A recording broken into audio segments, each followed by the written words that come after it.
If you're a fan of whiskey and you want to improve your knowledge, meet some like-minded folks and try some weird and wonderful whiskies, chances are you've heard of clubs. I'm Matt, I'm the Whiskey Nerd, and today I'm going to be talking about 3 different types of whiskey clubs that you might want to think about joining if you're on your whiskey journey and you want to learn more about whiskey, so you can find the one that's right for you. But before I get into all those, if you're new here, scroll down, hit that like button, hit that subscribe button, and drop me a comment and let me know if you're already in a whiskey club and what do you think of the different options that are available.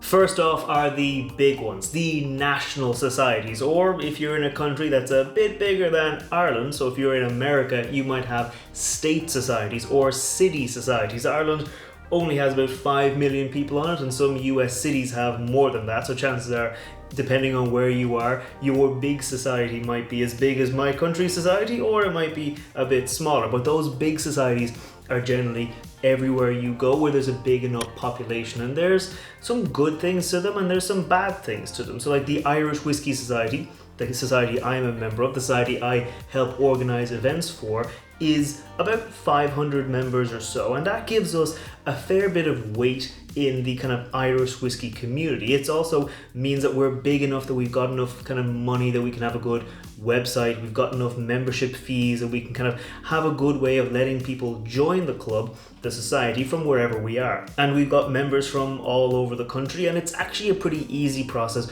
to find and join these big societies, provided you're actually near to one of them, because one of the cons to these big societies are if you're not in a city that's big enough, or if you're maybe on the outskirts of the city, or you're somewhere else that kind of you can't really get to the society events, they can sometimes be a bit harder for you to join, especially since if you are driving to a whiskey event, you want to be able to drink that whiskey, and we always promote responsible drinking, so it's sometimes unsafe then for you to drive home. So sometimes those societies can be a bit harder to get, but another plus for those societies is that because they're generally bigger, they've got a bit of weight. Like the Irish Whisky Society, it has a bit of weight, and we can get individual casks. We have enough members, that we have enough membership dues that we can buy casks of whiskey and age them specially for us. This here is a 12-year-old from the Ecklandville distillery. That's a Dunville's 12-year-old single malt that we picked out specially just for us. We've got a whole library of casks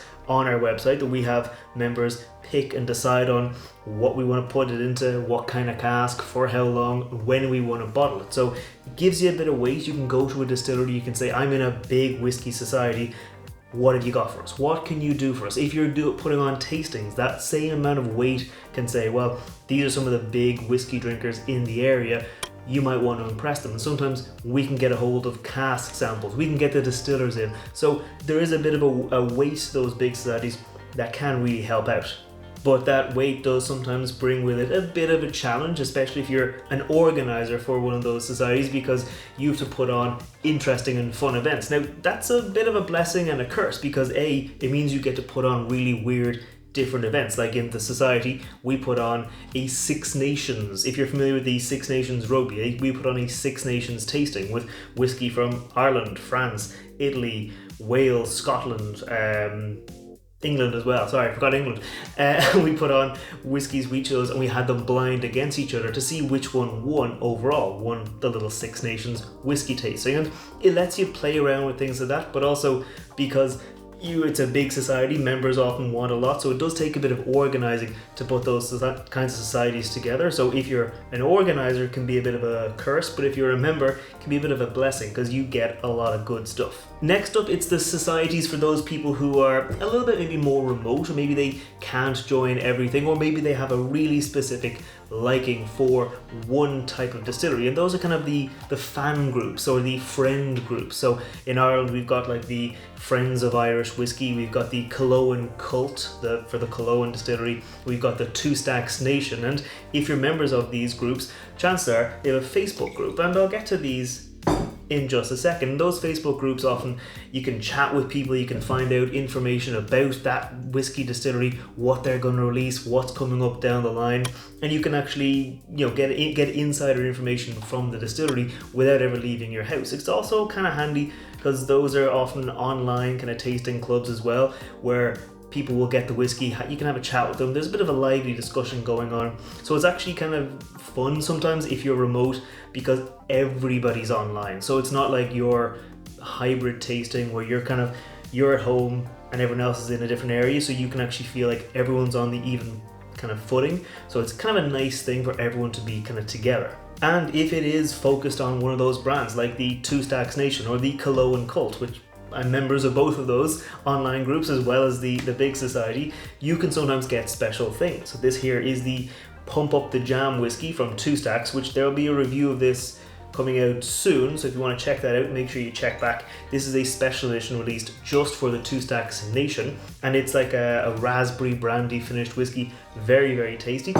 And this here is a rum made by the Cologne distillery, a raspberry rum, which is very, very nice, it's very tasty. It's a rum. If you want to see me do a review of the rum, let me know in the comments down below and I will do it. But what's interesting about this is Cologne made the rum, they aged it in a cask, and then for the cult down the line, they're going to have a whiskey that was aged in that rum cask. So there's a nice bit of a continuance, and it means that if you join the club, kind of the online tasting group later on, you're not going to be left behind because people are joining all the time and finding new things to love about Irish whiskey and, well, whatever whiskey you kind of like.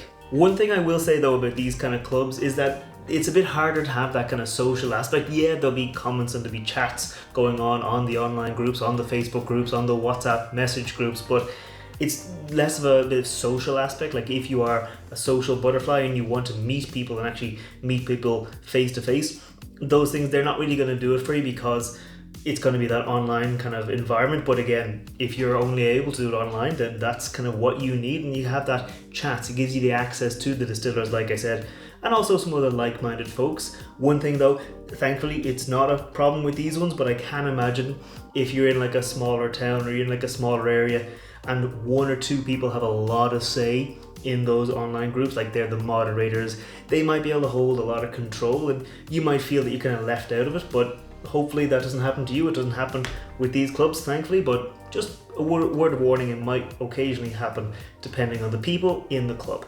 And lastly, it's those kind of tasting clubs offered by like private companies. Now, anyone who's involved or has looked up whiskey at all will see ads on Facebook and Instagram everywhere about Flaviar. That's the kind of the big one. It's international. It's where they ship you samples every month or every 2 months or whatever, depending on how much you pay, and you can get bottles. That's kind of a fun, interesting thing to get access to weird and wonderful whiskies. But here in Ireland, and you might have something similar to you, we've got something like this, 3 drams. This is a monthly kind of tasting, and they ship you out 3 different little whiskey samples, little things like this.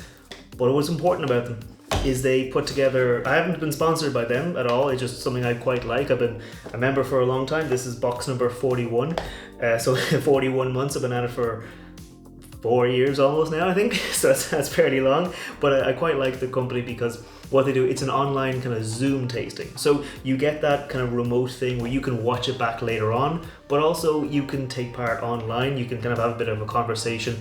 Oftentimes what they'll do is they'll get a distiller or the brand ambassador from the brand to come in, join the Zoom call and talk about it. So you can kind of share notes, you can get a bit of access to them. So it's almost like a hybrid between the totally online and totally in-person kind of societies. Kind of handy. Sometimes they give a discount for the whiskies that are in here, or you might get kind of limited edition or special access to a whiskey. Like one of the brands might say, oh, this whiskey is launching next month, so here's a sample for you to try now, and you can kind of get a feel for it to try before you buy.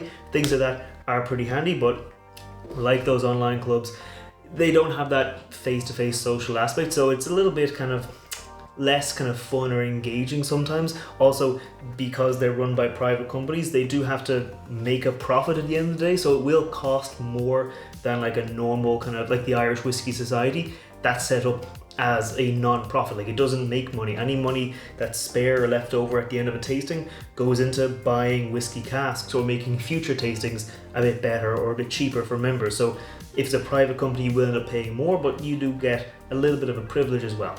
So I think that's all there is to say about whiskey clubs. If you are a member of a whiskey club or you're thinking about joining one, let me know down below what club you're in or what club you think you'd like to join. And if you're a member of a lot of clubs, let me know what kind of clubs you think people should join depending on the stage of the whiskey journey they're in. Should they go for the big massive societies straight off, or should they go for things like that Flaviar or that kind of 3 drams thing, get a bit of broader experience before diving in? Like I said, if you want to see more videos like this, scroll down, hit that subscribe button, and I put out videos like this, generally speaking, every now and then on a Monday, but I put out full whiskey reviews on Wednesdays, and I put out cocktail recipes featuring whiskeys on Fridays. If you want to see that, make sure you hit subscribe. I think I'm going to pour myself a little bit of this whiskey off camera, and I will see you next time. Sláinte.